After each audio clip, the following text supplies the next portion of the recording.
We have a new sponsor of Adspend. Do you hate money? Well, if you hate money, you're going to hate retention.com. If you love money, you're going to love retention.com. And you're going to hear a little bit more about them later in the show, but you can go sign up right at retention.com if you can't wait till then. Enjoy the episode of Adspend exclusively on the Triple Whale Network. People who are like nailing DPA are spending most of their budgets against it, and it's performing really well. And so we've seen, because we've built a DPA product at Marpipe, we've just seen a lot of insights on DPA strategy that have been really effective for some brands that I think would be awesome to cover and talk about today. All right, folks, welcome back to your favorite D2C podcast. And we brought an expert to revive the ancient art of the DPA. We have some really awesome stuff to go down. We're really going to drill down into dynamic product ads. But before we do that, we have to welcome the man with the plan, the coolest New Jerseyan on the planet, Ashwin Mawani. Welcome, Ash. Thanks for having me. Of course. So leading the discussion is Dan Pantelo. Dan is founder or co-founder? Founder. Yep, Founder. Oh, founder. yeah. He don't need no help, baby. He's the big boy over there. He has this really amazing company called Marpipe. Dan and I connected a while back, and we've just stayed in touch. And they really, I don't want to say cut your teeth, but you really had a really incredible product offering in terms of multivariate testing. But then you started to go into DPA, and you realized that a lot of people were writing off dynamic product ads for the wrong reasons. So kind of, I guess, one, for people that don't know or just got started in paid advertising, what are dynamic product ads? And then from that, let's drill down into kind of some of the headwinds that you've seen people hit.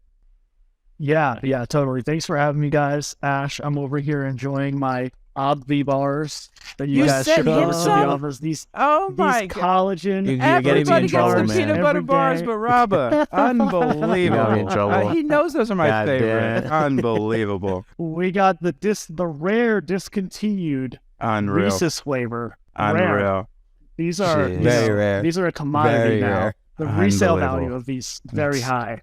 You're going to see some on StockX sometime soon.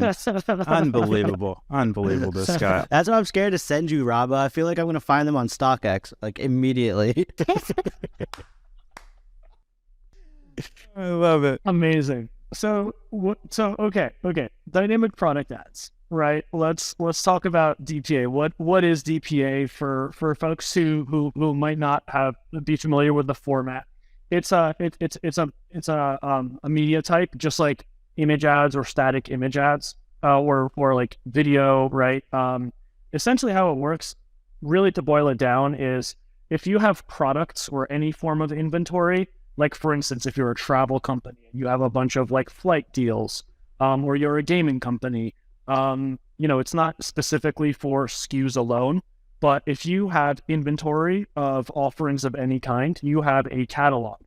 And simply how it works is you plug in your catalog into an ad platform like Meta or TikTok. Every major social platform accepts catalog uploads. You upload your catalog the same way you would upload a video file or an image file. The platform reads what's in your product catalog. So it'll see, okay, there's you have a product in here that is like a red leather boot that is selling for $120. So the platform can understand what products are in your catalog. It reads that, and then it'll look for other audience based on if you're doing broad targeting, which a lot of people are doing. It's called DAVA, dynamic ads, broad audiences.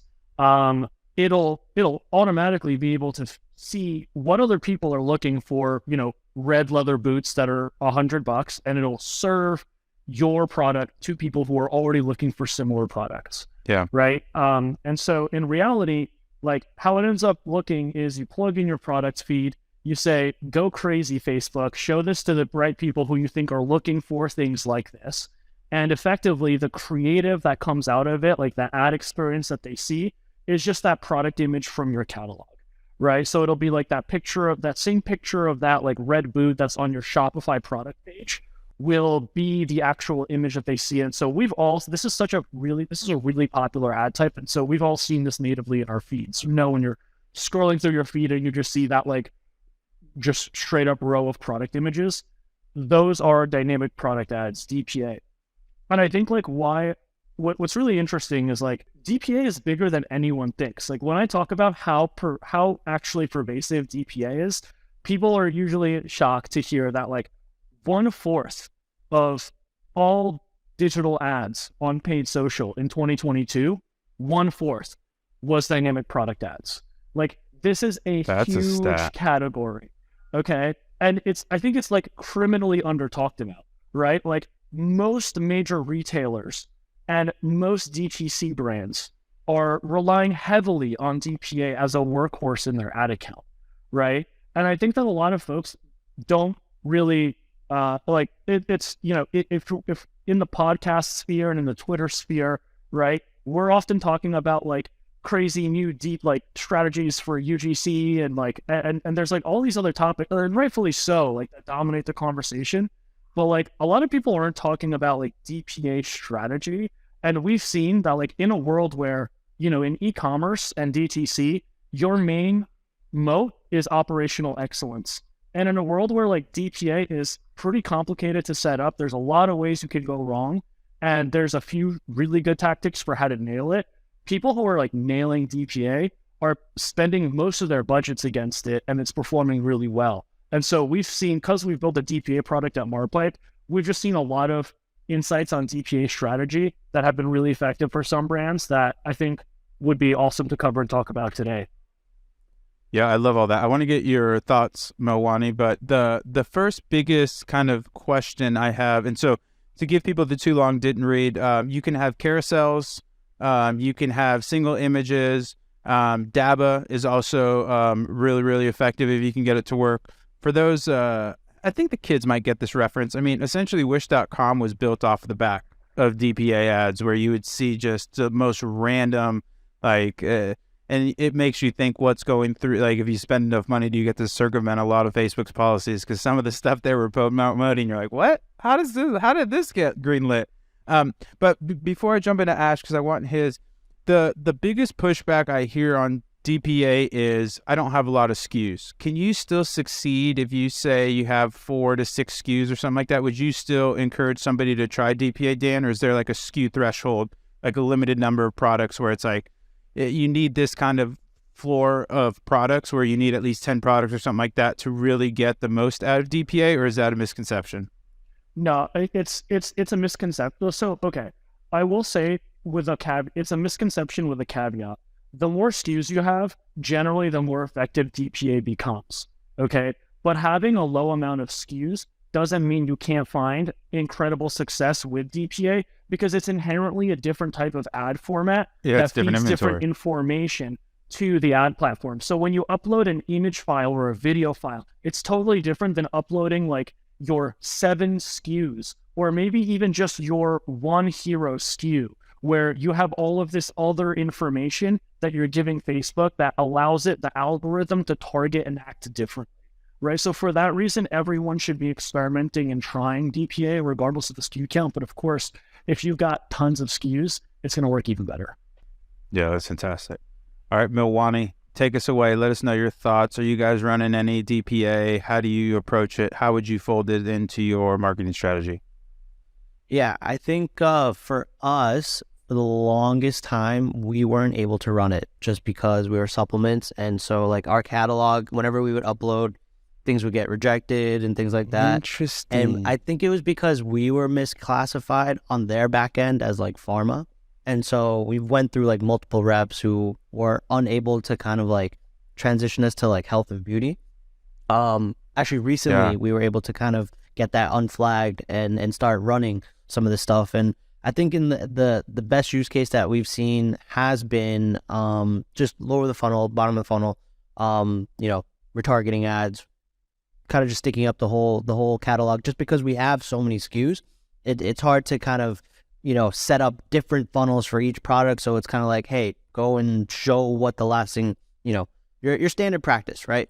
One thing that I've seen recently is, and not a lot of people are talking about it, is including it in your Advantage Plus campaigns. And basically, The whole theory behind this is Ooh. having multiple formats and multiple different types of ads in this like ASC, including DPA also helps that in addition, right? So I'm curious if, I think we've tested it and it's kind of like it's getting there. I think the reason why it's not fully there is because we're also running other campaigns still. And I think the preferred method is like either you're going all in on ASC or you're testing it. So we're still in that testing process, but I'm curious if you've seen anything, because that's what Meta's been pushing on us, like drop it in ASC, like push that and see what happens. But curious what your thoughts are there. Yeah, so for anyone who hasn't experimented with it yet, definitely drop DPA campaigns into ASC. But we're really seeing a hit or miss here. It's a really kind of like a 50-50 like chance of success. But one of the kind of bigger, more underlying problems is we see that tons of brands actually go about testing DPA the wrong way, right? So a lot of brands will actually, in order to test DPA, will launch their like other kind of test campaigns and compare it to their BAU catalog campaign. The BAU catalog stands for business as usual. This is the catalog that like you've always had running that has collected all the learnings and all the insights. DPA is extremely sensitive to collecting data. So the more you've been running it and the more you've had it on, like the better it generally performs and the harder the BAU catalog is to beat. So a lot of people will drop in a new catalog, whether it's into ASC or otherwise, or like a supplemental feed, and compare that in isolation against their like BAU catalog. And like, you're not going to beat it in a one-to-one quick A/B test almost ever. The proper way to test DPA is actually to set up a new your control catalog against like the test catalog as new catalogs, right? So you're going to upload a new feed that doesn't have all of the learnings, and then drop in an ASC feed or a new designed feed or one that has like the frame presets from Facebook in it, and then let those run separately and compare those against the control in the test environment. And then once you see a winner there, you know that comparatively at scale, this will perform better than the control. And then you scale that learning into your BAU and you'll watch performance lift over time, right? And so for this reason, like because testing DPA has this a little bit more complex and longer term like workflow and isn't as simple as like just quickly A/B testing like a bunch of images and videos against each other, right? It's more like I'd compare it to maybe like the SEO of like paid ads, right? Sure. Like it's a little more of like a long-term strategy. You have to build learnings and, you know, and testing takes a little longer. But folks who know how to do it the right way can pull it off, really like lean on that as a consistent, like always on hitter for them, rather than like flash in the pan performance. Let me toss in a question for you real quick. Do you see performance variance, or I guess spend weights, differ from prospecting to retargeting? Because I know back in the day, I could never get DABA to work, but I would clean up with DPA on retargeting at like nice levels. Because for folks that don't know, like Facebook's essentially tracking you everywhere if your pixel's on the website. And so what'll happen, and you can see this really prevalent in, you guys know I'm sneakerhead, so like StockX, these other things where it's like you'll go look at some shoes on the app or something like that, and then you come back and you're on your Instagram feed and you're like, holy shit, I just looked at these, like, oh my gosh, this is great. But so do you have any suggestions there in terms of a split for like, should people be using DABA like at the prospecting level? Should people be leveraging DPA to have more efficient, effective retargeting layer? Where do you guys land on that? So definitely both. So on DABA, right? So yeah, you should be running both. Same catalog? Same catalog. Okay. Yep. So I would, so same catalog, different targeting strategies set up separately, right? Yeah. So number one, like it cleans up on retargeting. If you're not using DPA for retargeting, like it's just like leaving money on the table. One step further that we always recommend to brands is channel coverage with DPA. So almost every major social platform, TikTok, Twitter, Pinterest, Snapchat, Google, and then even on the open web, Criteo, StackAdapt will ingest your catalogs and run retargeting for you, right? And so what we generally recommend, like, to extend the reach of your, like, retargeting has really limited reach, which is why we can't like scale it, obviously. But then you can get so much more reach out of it with channel coverage, and just by uploading that catalog to those other platforms and running it on really low spend, you typically see like outsized performance. It's not scalable, but you can get those wins. And we recommend folks to like implement a really like channel dominance approach with their dynamic product ad. So it's not only on Meta, right? When it comes to DABA, right? And when it comes to like how can we hear it like all the time, like we tried DPA, we tried DABA, doesn't work for us, right?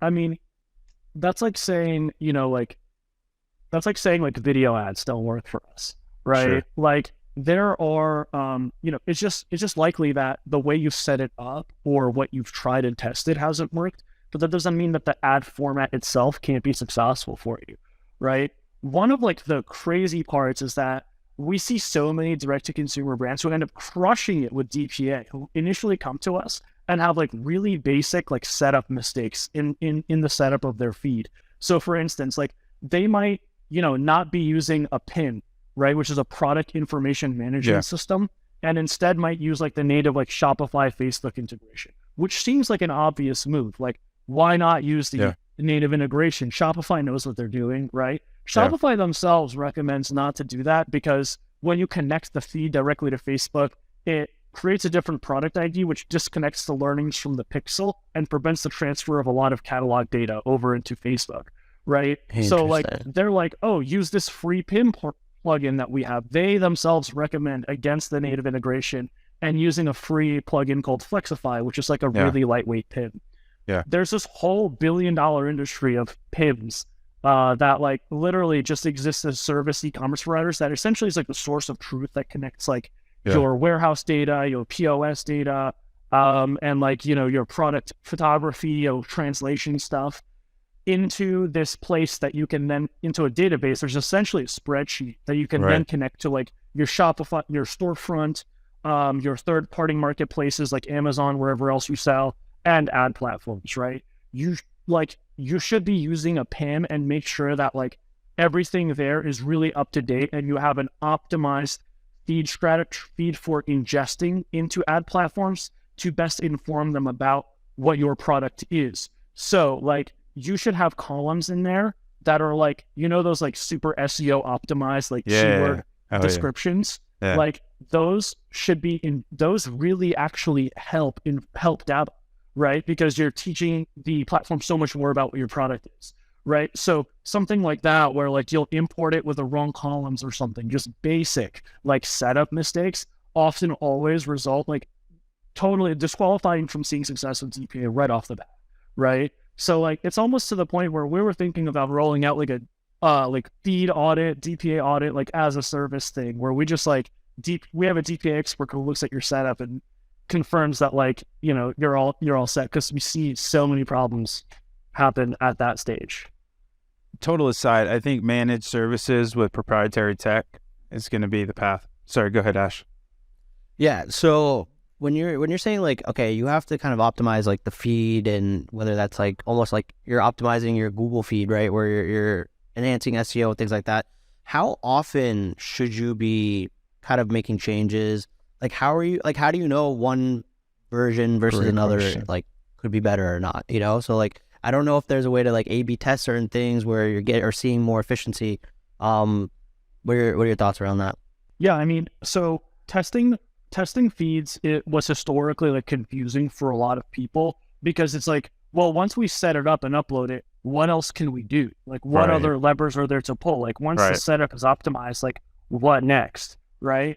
But then one major area for like, we're a creative automation company, right, at Marpipe, right? And when we saw like that, like this massive amount of spend was going into running DPA, which effectively is just a product image, which doesn't look like a good ad, right? It's obviously missing all of the visual variables that like make ad creative successful, like, like branding, right? Like a logo, like value props, testimonials, like 5 stars. Doesn't have any of these like these components in it, we were like, okay, you could pull the creative lever as a method to test feeds, right? But obviously, like, you're not going to like take it, redesign every single, SKU of your feed to try to optimize, to try to ingest that into a platform. So, so that's where we came in to try to we made our design tool usable for ingesting feeds. You can design a template for your brand, and then, it'll render out a new feed that you can then upload and test, right? And so, like, we find that just really simple things like adding in your logo or brand colors, or just like a testimonial, or even just the product title into the creative itself really majorly moves the needle. And so just having the capability to like have complete design control over what your DPA looks like is a really testable thing. How often should you be testing it? Not nearly as often as you're testing other things in your account, like video and static image creative. Definitely a much slower pace, much steadier pace. Like obviously it depends on the brand and the level of spend that you have, but we typically see like major retailers that we work with, we'll typically launch maybe 1 or 2 new feed designs like every month or 2, right? It's kind of like a slower pace of testing. And then they'll scale that learning. And then once they scale, they'll like test more designs, right? So it's kind of like an always on testing approach, but like at a way less of a like volume than you're probably testing your other formats. Don't say that too loud. Charlie's going to pop over my shoulder saying there's no testing campaigns needed. So he's going to love that. So let me just get the hierarchy straight, because this is starting to coalesce for me. So you have your feed, and then you have your catalog, and then that catalog, the feed is a function of that catalog. And so you don't necessarily change your catalog when you're testing. You're just going to change like the images that are being used for the feed, or you're going to be changing, like you're not making multiple catalogs, right? Like the changes are within that core catalog, or you're spinning up different catalogs that will then have different feeds. Does that make sense? What I'm saying, am I understanding that correctly? They are, yes, yeah, but they are new catalogs, right? Oh, okay, so they're going to be new catalogs. Okay. Yes, right. Because so you'll upload your core feed, which has like your basic product images, into like a DPA design tool like Marpipe or others, and then you will then you'll make a new design, and we'll spit out a new feed link for you that's optimized for performing on the ad platform. You upload that into Meta and then test it against the control. Yeah. Oh, that's so interesting. And there's nothing worse when you see like a big brand and they have their DPA and the aspect ratios off. Sorry, go ahead, Ash. We gotta buy you some better internet over there in New Jersey. This kid. This building, man. I'm sorry, Ash is guys. the most pixelated guy I've ever seen. Oh my god. I gotta hit up the IT guy. Oh my god, I hate this. 8-bit Ash. 8-bit Ash.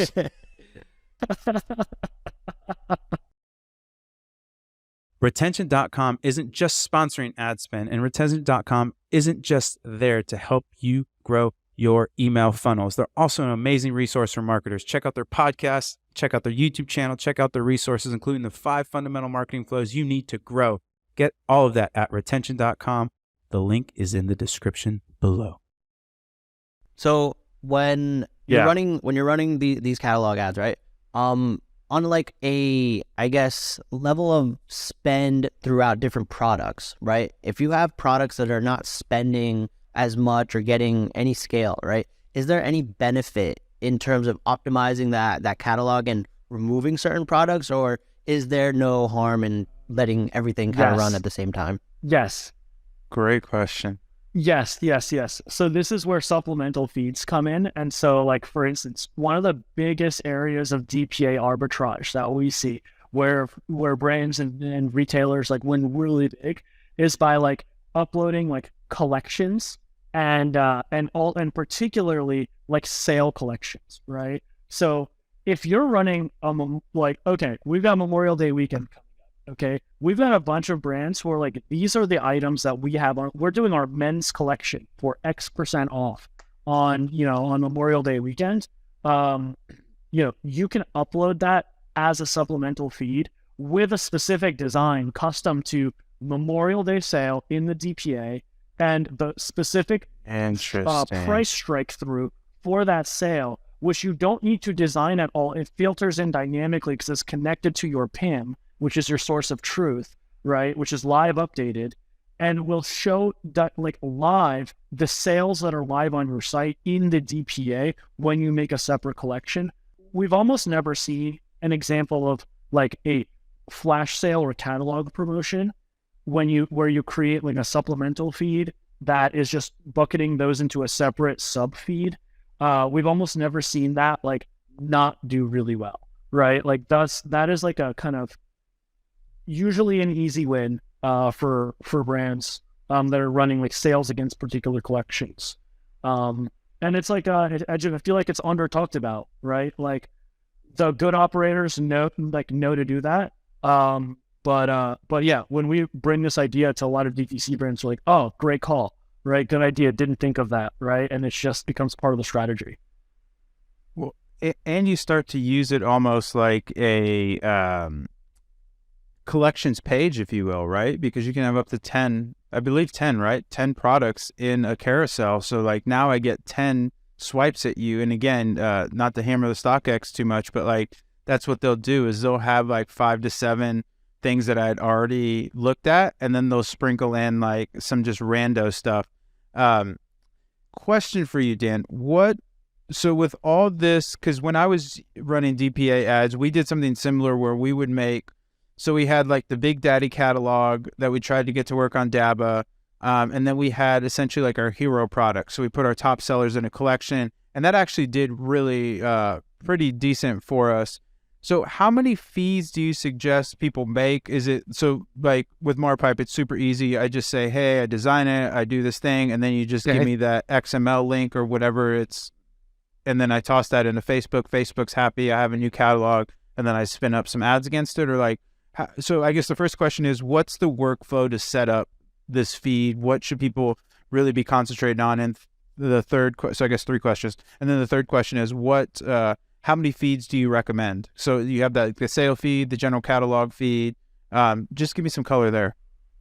I mean, so it depends on obviously like the brand. And so like, if you're like apparel and like categories is much more natural to like the type of thing you're selling.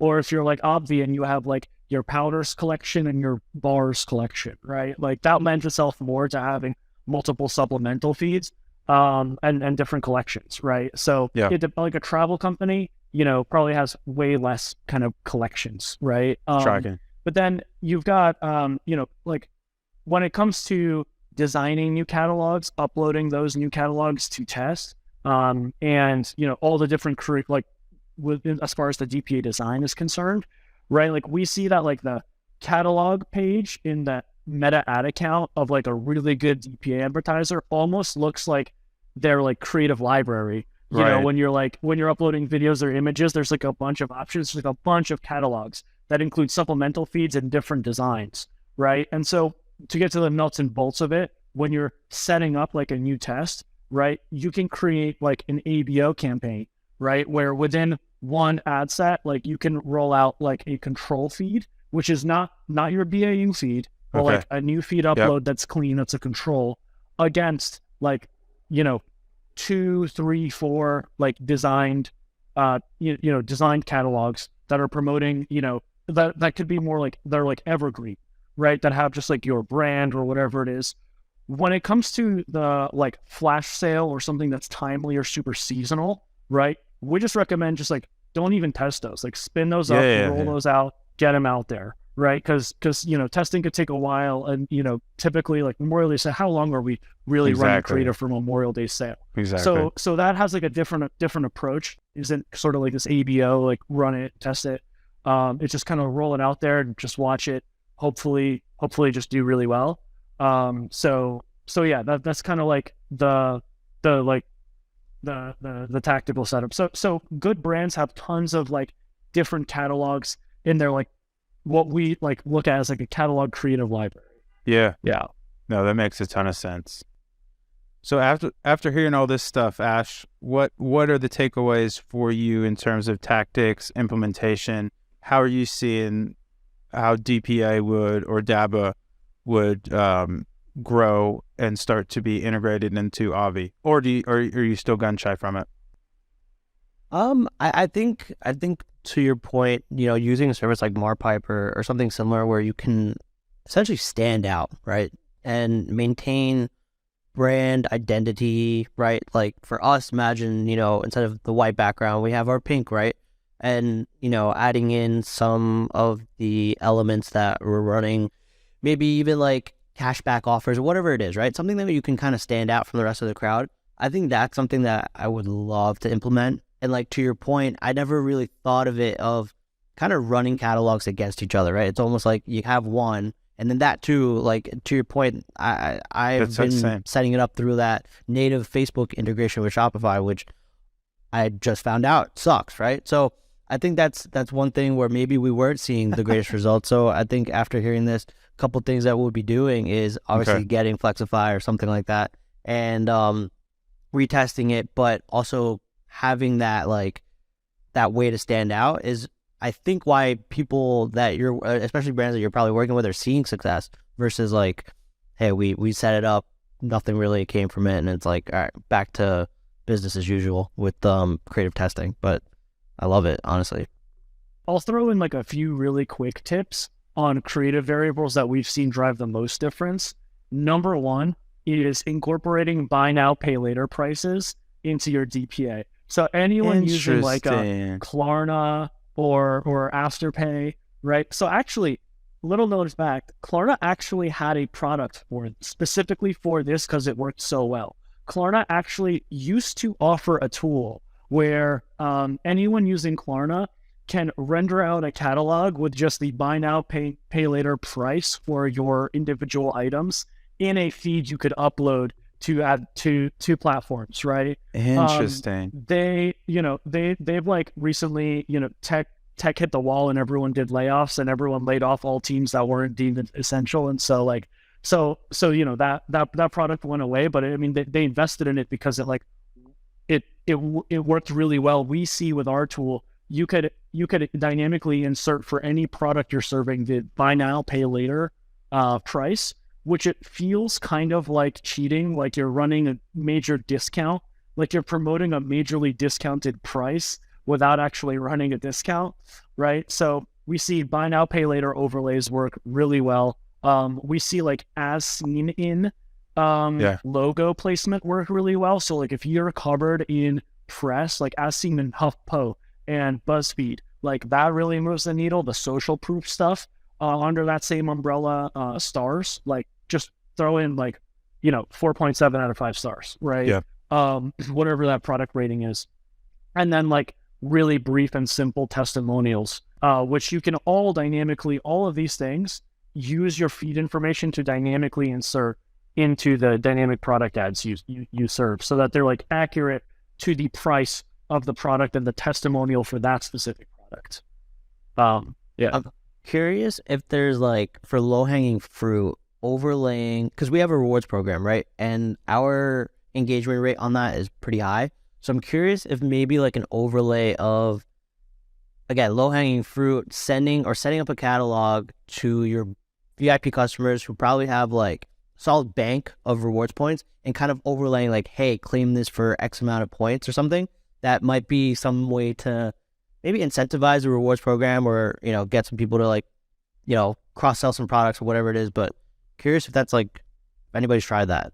That's the first thing that came to mind. This is exactly like a perfect right up the alley use case for overlays. Like if you have a certain amount of rewards points associated with every product, you can just say right in the DPA, you could say hey, protein powder costs $79 / through $15 with buy now, pay later plus 17 rewards points. Right? Yeah. And then for any other product, those numbers and those figures dynamically update when they're shown. This is possible. Not only is this possible to do now, right? But it's probably going to perform really well. Definitely something to experiment with.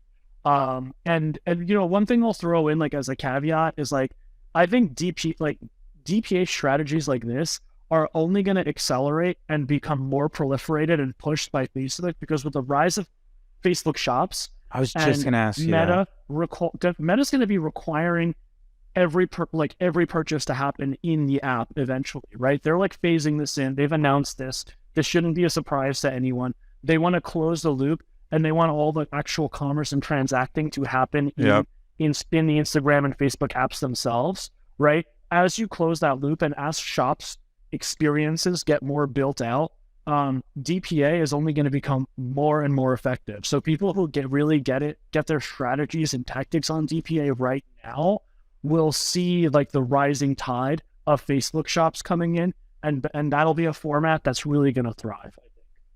I love that, Ash. I really like it. And I could be Bernstein Barons moment here, but I'm pretty sure Amex does this, where Amex will show me like all these little vacations or shit that I can buy and be like, oh, it's X amount of Amex points, Y amount of Amex points. I could be making that up, but I'm pretty sure I've seen that. That's a really cool idea, Ash. Okay, Dan, another question for you. Avi has some incredible bundles. Do you see people using a feed for bundles where it's like, here's your skin bundle, health bundle, et cetera, et cetera? Do you see people using DPA for bundles as well? Yep, bundles are a different SKU. Ash will tell you. So a bundle can count like, usually a bundle is just like another SKU item where it's like this plus this plus this equals like another master SKU. Then that also falls under collections. So you can like create like collections of bundles, and what you can do with the creative overlays is highlight the price savings right in the DPA. Yeah. Okay, cool. And so you would have the bundles included in the BAU feed, and then you would test out a collection of bundle specific. Yep, exactly. I love that. And you'd create a design where it's like bundle say for that specific sub feed or supplemental feed or like collection. You would put like crazy savings with bundles as like the evergreen like copy, right? And then you'd dynamically insert price savings for every bundle that you have, and so people will see that when it's served. Yeah. Could you potentially dynamically show if, say, for example, we have a free shipping threshold at like 75, then we have like a free gift after 100, whatever. Could we dynamically show what products qualify for free shipping or qualify for like 1 free gift, 2 free gift, 3 free gifts based on price? And then show that overlay. Yeah, exactly. So you make a collection that filters based on, so like, let's say any item or any bundle that exceeds $100 qualifies for free shipping. You can make collections through filters. So you can say, make me a collection for every item over $100. And then you have that sub feed, and then you can create a design that says free shipping. And so free shipping only appears in the dynamic product ads that clear the price threshold to automatically be free shipping. Oh, easy. Love that. I love this. See, Ash is just coming up with like the DPA strategies right now. This is great. We're going to have to revisit all of this. That's super, super fascinating. I guess so. Before we get into kind of the fun questions, so there's some lower kind of not as flexible feeds. Just give us kind of the quick elevator pitch for the Marpipe DPA. So I sign up for you guys. I give you guys some money. You do not have a touchless motion yet, correct? So I get to talk to you, or I get to talk to somebody at Marpipe, or there is a touchless? Completely self-serve. You can do it totally on your own. We rolled this out at the beginning of the year. Actually, it's pretty new, and we've been scaling it up. We haven't been making too much noise about it. I did not know this. We are now, which is here I am. But yeah, it's 100. It's 100%. You can go to merpipe.com right now. Yep. And you can create an account for free. Upload your feed.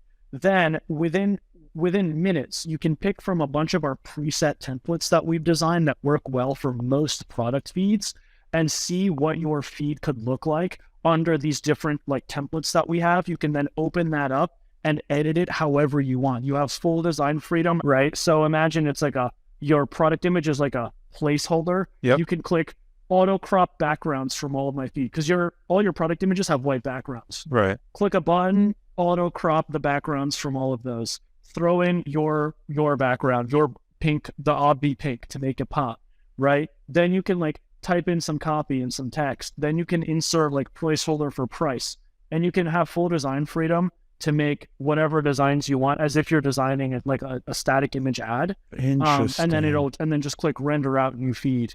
And then we'll give you a link that you can then upload into the platform. At the point at which you like want to render out a new feed, you're going to probably want to talk to sales and discuss pricing options.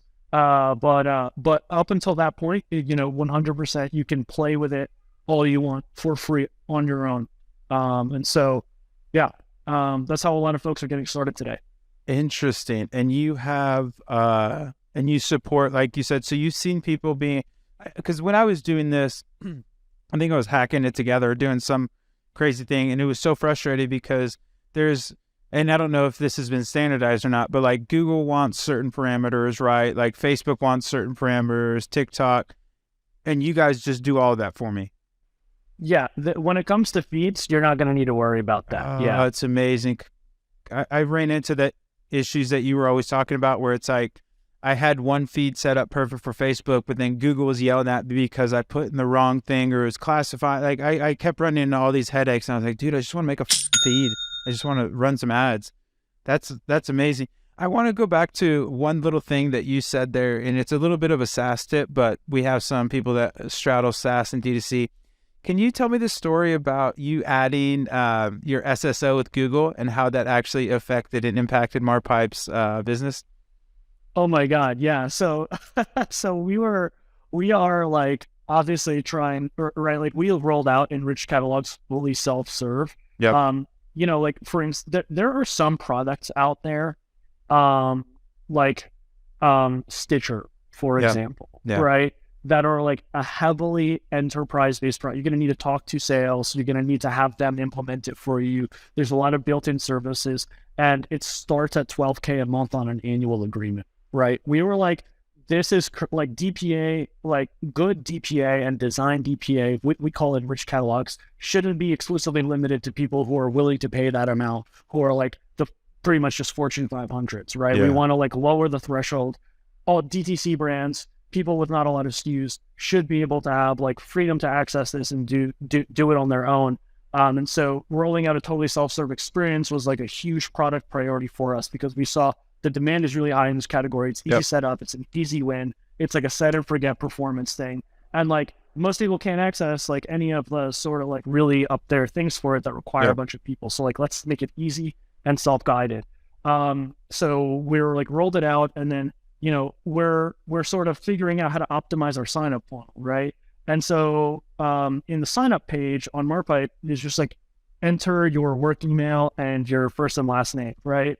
And this is straight up like CRO, but for like SaaS. Okay. We're like, okay, the sign up rate is right around 20%. So like people who land on that page, 20% approximately will fill that out. And and all we're asking for is work email. Okay. 20% of people filling it out. We were like, this sucks. Right. 1 out of 5. We just threw in sign up with Google as an option right above that. And our sign up rate at scale went to 35% on that page. We almost doubled our sign up completion rate just by adding in that option. So CRO works for SaaS too. That's beautiful. I love to see it. Milwani, any other thoughts, questions before we get into the fun questions? I'm like ready to set this up when I get out of here. And I'm kind of itching to play with it as well. One quick call out I want to capitalize on. Hit me. Okay. This is like, okay. Have you guys been seeing this whole UGC is dead trend? Yeah. Of course. Of course. Like Daniel Oken and Shaq are screaming UGC is dead from the hilltops. Yeah. Okay.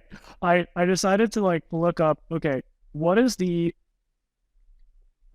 decided to search what is the Google search volume for UGC ads and dynamic product ads over the past 3 months. Okay. So Google search volume for UGC ads has gone down 46% over the last 3 months, and for DPA has gone up 21%. Right. So I just thought that was an interesting data point. I actually like, I don't want to be too doom and gloom, but I think the reason it's dead is because the arbitrage has evaporated. And I think what's happening is like the creators that can actually drive the returns for you are overpriced and it's hard to get your money back. And then the creators that aren't don't drive any returns for you. So you're basically burning your money. So there's not a really good place to invest right now, I think, in UGC because the good creators have overpriced themselves and the bad creators are just a waste of money. And so there's not anywhere that you can really plant your money other than giving it to Dan and setting up a damn feed and starting to print some more money. Let's go. Do you have any pontifications on the UGC, Ash? Yeah. To your point, I might push back a little bit here. I don't know turn the heat up. Yeah, I don't know if like the cost to acquire, like I don't know if that's like a big deal anymore. Because let's just say a creator costs, even at the high end, right? Maybe $500 for a video, right? I don't think I would ever pay more for a video, right? Who are you talking to? Dude, I know people throwing out 3K, 5K a video, like $500 a video, dude. That's scrubs, C Squad. Are you not? But then you might be talking about like influencers, right? No, I'm just talking about. But that's my point. Is like these UGC people now see themselves as an influencer because they've done so many videos, blah blah blah, and that blows up the cost structure. If you can get somebody good for 500 to 1,000, that's a great bet. But my point being is that the cost structure blows up when it's like, oh, I got to pay you 5K. Okay, fair. Let's just assume that you're paying 3K for a video, right? This person should be incredible, right? Yes. If there's a chance that it doesn't hit and then you're completely out of the money, or two, you have to force yourself to like make your money back on that, right? Like for example, like that price. To be fair, I haven't really like been working with UGC creators as much. I've been working through like agencies who have that network, and I've been like doubling down more on customer generated content. But when we were working with I love that. Back in the day, which was like Jamie Lynn Spears, right? This is before the drama with her and this and that. She wanted 3K for like 2 or 3 videos. She'd post on her page, this and that. Like that to me was like an all-in, price. And then it was on me to now take the ads, chop them up, use them however I needed to now make my money back on it, right? So like it may not have pushed or moved the needle when she posted on her accounts. That's on us to now go and like, hey, let's chop this up. Let's make a mashup. Let's run her ad just on its own, this and that to like make it work. But to be fair, like, yeah, if you're spending 3K a video, like I don't know if people are like, why anybody would do that right now. Again, I'm just out of the loop on that stuff because like I said, we're dialing into customer stuff and giving out $100 gift cards, which cost us nothing, so. So that's that would be my pushback. When if you're getting some semblance of distribution, it's not pure UGC, right? Like there's some semblance of like influence or something because you're gonna get part of that package is some distribution. But for me, like to your point, especially when you have such a vibrant brand, such an awesome product, such a like just rabid, just incredibly ingrained community, dude, spend $3,000 on product in COGS and just send it out to a bunch of really amazing people versus making this one bet on this one person that could possibly net out with 3K. So that's, again, for me, it's not necessarily the UGCs getting worse. It's that the economics had shifted into such an unfavorable place for a brand that I'd much rather spend $3,000 and source a bunch of my best users or best clients that have the highest LTVs with product than spending 3K on somebody that's going to say I'm obsessed. It's like, yeah, for me, it just doesn't land. And I think that's where I'm somewhat behind the train on the UGC is dead because, it's kind of like companies. The only thing that really kills companies is running out of money. And like when you break those economics for UGC, it starts to get to a place of like opportunity costs. I could spend this money better elsewhere with a higher upside and it's still the same downside. Well, one thing in addition to why I think it's like kind of just dying out is the reason people started making this type of content is because it resembled organic content that was coming out of TikTok, right? I think the type of content that's coming out of TikTok now is not the UGC style anymore. And so That's the whole fair. point was to blend in, right? And not look like an ad. And now these very clearly look like ads. So that's why the effectiveness is like, as soon as I see this bullshit, like, I'm obsessed with this or whatever it is, like low quality crap, people are skipping right away. Like I probably said this like a million times already. Like I scroll through TikTok 30 minutes before I go to sleep. Like the millisecond I sniff that it's an ad, Great it's health like an habits. instant swipe, you know? Yeah. Yeah. And so like, that's why I think, and to your point, Dan, is that the best practices before we saw this phenomenon of like UGC happening, which was like static ads, GIFs, DPAs are coming back because everybody is just so like has quickly become immune to like the UGC style, like the TikTok font, this and that. Like I literally ran an ad 2 days ago. I had one of our customer service girls take a picture, literally grab the bottle, and I got this idea from Barry, literally sticky note. And on the sticky note, I put like a checkbox and it says, satisfies my sweet tooth, checkbox, healthier hair. And I ran that against another UGC style video that we got from somebody. And this crushed, like absolutely crushed it. And I also like took it a step further and I ran it behind like a whitelisted page so it looked more organic. Changed the ad copy to like, I've been taking this for a few months. You guys should check it out. Very simple. The CTR was like triple. The CPC was low as hell. And like it was converting. And I was like, you gotta go back to basics now and like stop like focusing on like this this fluff, you know? And that's why I'm excited about the DPA stuff, because it makes sense why it's working. Yeah, and rant. I love that, like, you know, DPA ads are like, they're not trying to pretend to not be ads. They're like very obviously ads, but what make them work really well, like we're not trying to blend in. Like everyone knows a DPA with an ad when they see one is like clearly obviously an ad. There's no hiding that. But like the reason it works is because it's like showing your ads to other people looking for collagen protein. It like assists with discovery, right? Like Facebook is going to be showing that to people they know are like interested in collagen protein products, like at your price point. And so like, it's like a welcome ad experience because it's like assisting you in discovery of things that already knows you're interested in. It's like that Amazon, like, you know, you may also like section, right? Which like obviously is really popular and gets a lot of engagement, right? It's not hiding the fact that it's trying to sell you something, but it is helpful and it is at the right place at the right time, right? And that's why DPA is just like a consistent like workhorse there. Yeah. What's old is new. Corduroy is coming back. We're going to have to skip questions, guys, because we are at time. This is a really fruitful conversation. I'm really, really stoked about I actually brought on a new client, so we're going to be spinning up some DPA ads. We only have like 8 SKUs, though, Dan, so I'm coming after you if these 8 SKUs don't work. Jokes aside. We'll make it happen. We'll make it happen. Jokes aside, and I'll be in New York. I don't know if I'm going to be able to extend my trip, though, but I'm going to hopefully see both of your beautiful faces. Dan P, dude, thank you for the time. You are such a muse for me. Just a wonderful human building such a great company, knows how to enjoy life. If you want to live vicariously through him, his Instagram feed is fantastic. How can people get more involved with Marpipe? How do they sign up? How can they follow you? Is there any guides that you would suggest for quick start stuff? This time is yours, my friend.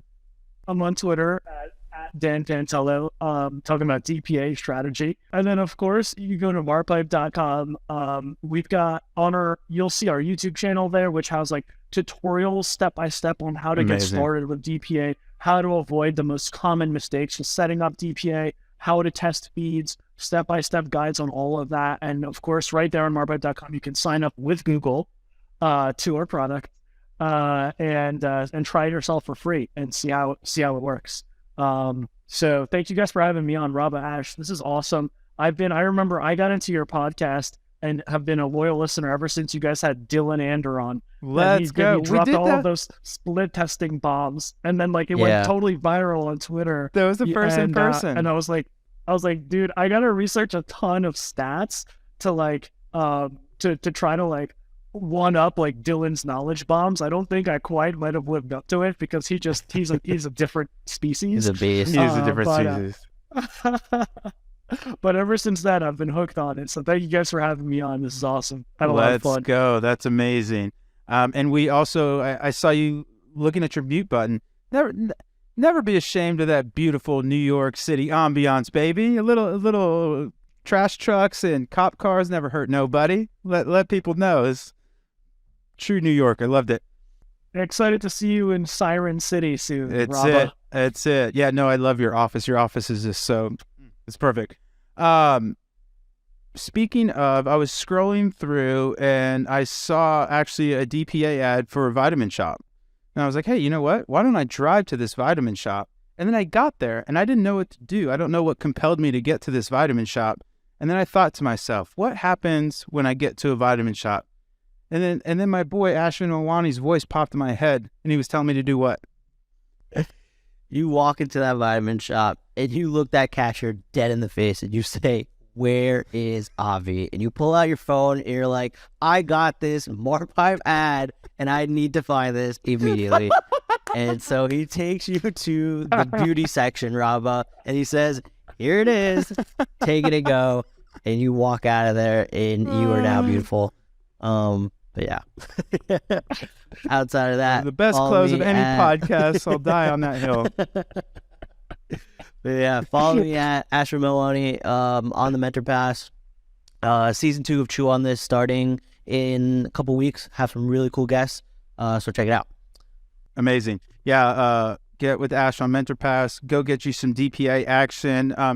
Dan also has a really cool product, multivariate stuff. If you need some more horsepower in your A/B testing, it's a little bit not complex, but it's just a much, I guess, steeper on-ramp, you would say, than the DPA product where you just get in, you start slinging ads. But fantastic product. I've seen both of them, and they're really, that feed catalog stuff can get really confusing, especially if you're not technical. So being able to just get somebody money and let you do what you do best is definitely something I would highly recommend. What else we got? We got Whale Mail. So we have a fantastic newsletter, goes out every Tuesday, Thursday. You can sign up right at triplewhale.com/whalemail. And then if you want to see our beautiful faces rather than hear our wonderful voices, we put all of our podcasts on youtube.com/triplewhale. And then what else we got? We have Geek Out this week, but you guys, this will come out next week. Yeah, nothing other kind of crazy housekeeping stuff. So really appreciate all your support. Safe word. Dan, what's the safe word for the show? We send, for people that send me a message with the guest safe word, they get some free Triple Whale merch. What's the safe word? Safe word is gonna be vitamin product ads. That's almost as bad as the moon landing wasn't real. VPA. DPA. Never mind, scratch it. DPA. Amazing. DPA. Okay. Yeah. Somebody actually messaged me that Cincinnati and the moon landing wasn't real. Shout out Nate Lagos. Lunatic. Love that kid. Original grain. Message me at Rob Arejo on Twitter or Rob Arejo on LinkedIn with DPA, and the first 3 people will win some merch. Make sure you message me your size and address, and we'll get it all done.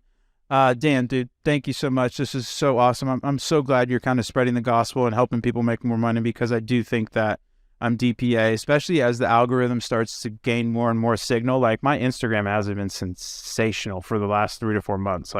And so I think as the algorithm or the more signal accrues, the algorithm just gets better and better, and there's nothing more algorithmic than DPA ads. So I appreciate you sharing all the knowledge, and you're just the man. I look up to you. Ashwin Mawani slayed the show once again, our war correspondent with the 37-second delay, but we got it done, didn't we, folks? We got it done. We got good editors for a reason. That's what the money's for. That's what the money's for. I really enjoyed it, guys. Thanks so much for the time. And then if you do want to help out the show, subscribe to the YouTube channel, subscribe or download the podcast, throw some reviews on there. We really appreciate it. Or if you want, tweet at us. We love hearing your guys' reviews. And if you have any suggestions on how to make the show better, we're here for you. We want to make sure that you're getting as much value from Adspend as possible. All right, folks, that's another one of the books. Thanks again, Dan. Thanks again, Ash. We'll see you guys on the flip. Bye-bye. Thank you all.